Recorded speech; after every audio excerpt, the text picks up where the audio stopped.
Contract municipal కార్మికుల రాష్ట్ర వ్యాప్త నిరవధిక సమ్మెతో ఏలూరు నగర విధుల్లో కుప్పలు తెప్పలుగా చెత్త పేరుకుపోయింది. గత 8 రోజులుగా మున్సిపల్ పారిశుధ్య కార్మికులు విధులు బహిష్కరించి సమ్మె చేయడంతో ప్రైవేటు వ్యక్తులచే పనులు చేపిస్తున్నప్పటికీ పలు రోడ్లు చెత్త కుప్పలుగా దర్శనమిస్తున్నాయి.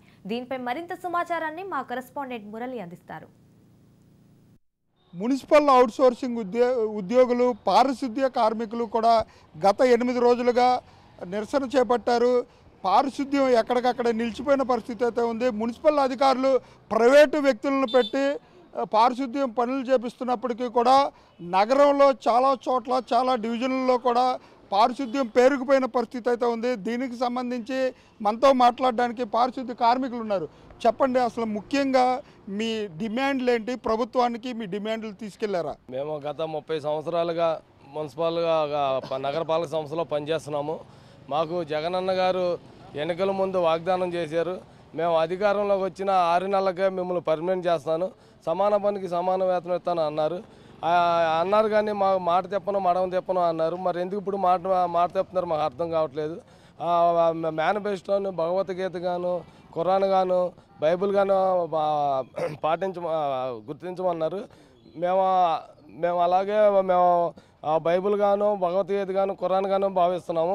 మరి అందులో ఉన్న అంశమే కదా పారిశుద్ధ్య కార్మికులు పర్మనెంట్ చేస్తానన్నది.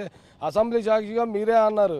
నేను చంద్రబాబు నాయుడు గారు ముఖ్యమంత్రిగా ఉన్నప్పుడు, ప్రతిపక్షంగా మీరు ఉన్నప్పుడు మీరు పర్మనెంట్ చేయకపోతే అధికారంలో మేము వచ్చిన 6 నెలలకే పర్మనెంట్ చేస్తానని బల్లగుద్ది మరీ చెప్పారు అన్న. మరి మీరు ఎందుకు పర్మనెంట్ చేయట్లేదు అన్న? ఈరోజు మేము రోడ్లు ఎక్కాలని పరిస్థితి ఏంటన్నా? మీరు సమాన పనికి సమాన వేతనం ఇస్తాను అన్నారు కదా, మరి ఇవ్వాలి కదన్న. మాకు ఇవాళ మమ్మల్ని అందరినీ కాంట్రాక్ట్గా ఉన్న మమ్మల్ని అవుట్సోర్సింగ్ ఆఫీసులో చేర్చారు. ఇవాళ మాకు ఆధార్ కార్డు కొడుతుంటే మమ్మల్ని గవర్నమెంట్ ఎంప్లాయీగా చూపిస్తుంది. మాకు ఆయన గవర్నమెంట్ రాయితీలు మాకు ఆయన ఇస్తున్నారా? ఇప్పుడు మీకు ఎంత జీతం వస్తుంది? ఎంత కావాలని కోరుకుంటున్నారు? మాకు ఇప్పుడు ప్రజెంట్ మాకు 15,000 రూపాయలు శాలరీ ఇస్తున్నారు. మాకు 10వ PRC ప్రకారం మాకు 26,000 రావాలి. ఆ 26,000 అడుగుతున్నాము. లేదా మా పర్మనెంట్ మీరు అన్నట్టుగానే పర్మనెంట్ అన్నా చేయండి, లేదా సుప్రీంకోర్టు తీర్పు ప్రకారం మాకు 26,000 ఇవ్వండి, సమాన పనికి సమాన వేతనం. మాకు 30 సంవత్సరాలు పనిచేస్తున్నాము. కనీసం మాకు రిటైర్మెంట్ బెనిఫిట్స్ లేవు, ఒక అమ్మఒడి లేదు, ఒక విద్యా దీవెన లేదు, ఫీజు రియంబర్స్మెంట్ లేదు, అసలు ఏమీ ఉండట్లేదు. అలాగే చూసినట్లయితే ప్రైవేటు వ్యక్తులను పెట్టి పారిశుద్ధ్యం చేపిస్తున్నారు. దీన్ని ఎలా చూడొచ్చు అంటారు? అది తప్పు కదా అన్న చేయడం. అలాగా మేము ఎప్పటి నుంచో కరోనా టైంలో కూడా మేము చేసాం పనులు.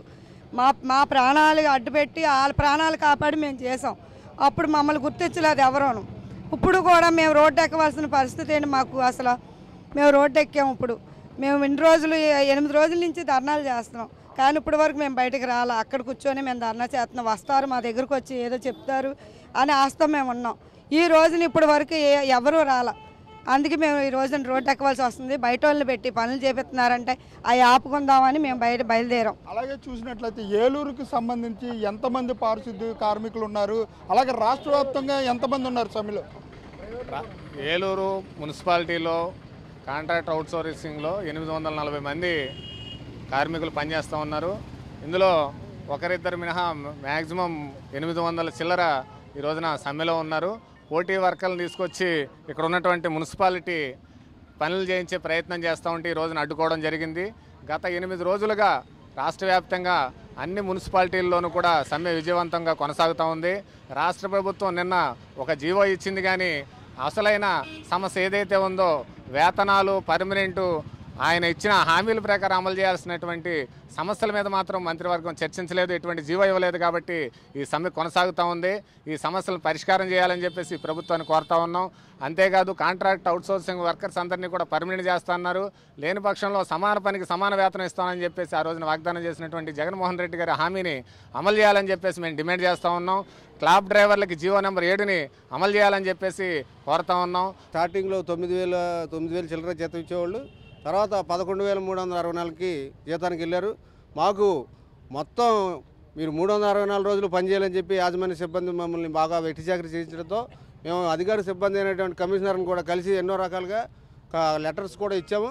ఆ తర్వాత మాకు ఆదివారం సెలవు తీసుకోండి అని చెప్పి తర్వాత మళ్ళీ ఆదివారాలు జీతాలు కోసేసి మళ్ళీ పాత జీతానికి 9,300కి 11,000 నుంచి మళ్ళీ కింద జీతానికి మళ్ళీ 9,000కి ఇచ్చారు. అదేవిధంగా లేబర్ కోర్టుకు కూడా మేము ఎన్నో దఫాలుగా తిరిగాము. ఈ యొక్క అగ్రిమెంట్ని వాటిని చూపించాము. మమ్మల్ని అందులో అవుట్సోర్సింగ్ డ్రైవర్స్గా పరిగణించారు. మాకు అలాగే ఆదివారాలు సెలవులు కూడా వర్తిస్తున్నాయని చెప్పి లేబర్ కోర్టు నుంచి తీసుకెళ్తే యాజమాన్య సిబ్బంది ఎవరో కూడా లేబర్ కోర్టుకి హాజరు కాలేదు.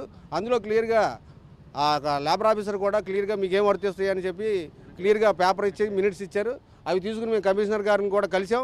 అయినా కూడా మమ్మల్ని యాజమాన్య సిబ్బందితో కుమ్మక్కైపోయి కమిషనర్ గారు మేము నిజాయితీగా నీతిబద్ధతతో మేము లెటర్ 15 రోజుల ముందలు ఇచ్చి మా యొక్క బాధలతో మేము అక్కడ టెంట్ వేసి కూర్చుంటే మమ్మల్ని పోలీసులతో అరెస్ట్ చేయించి అర్ధరాత్రులు దౌర్జన్యంగా పోలీసులు యాజమాన్యం డిఎస్పీలను అందరిని రప్పించి అక్కడ మమ్మల్ని అరెస్ట్ చేయించి మా బళ్ళన్నీ అక్కడికక్కడ చిల్లాచెదరు చేసి మమ్మల్ని అట్లా రోడ్డు మీద పడేలా చేశారు. ఇప్పటికైనా తెలుసుకుని మా లేబర్ యొక్క లెటర్స్ని పరిగణించి మా క్లాబ్ డ్రైవర్స్ని అందరినీ ఒక గుర్తింపుగా గుర్తించి 18,500 జీవో నెంబర్ 7 ప్రకారం 18,500 అలాగే ఆదివారాల సెలవులు, పండుగ సెలవులు, క్యాజువల్ లీవులు మాకు వర్తించేలా చేయాలని, సమాన పనికి సమాన వేతనం ఇవ్వాలి. జగన్మోహన్ రెడ్డి పాదయాత్రలో అలాగే అసెంబ్లీ సాక్షిగా ఇచ్చిన హామీని నెరవేర్చాలని చెప్పి ఇక్కడ కార్మికులు కోరే పరిస్థితులు అయితే ఉన్నాయి. కెమెరా పర్సన్ రమణతో మురళి, రాజ్ న్యూస్, ఏలూరు నుంచి.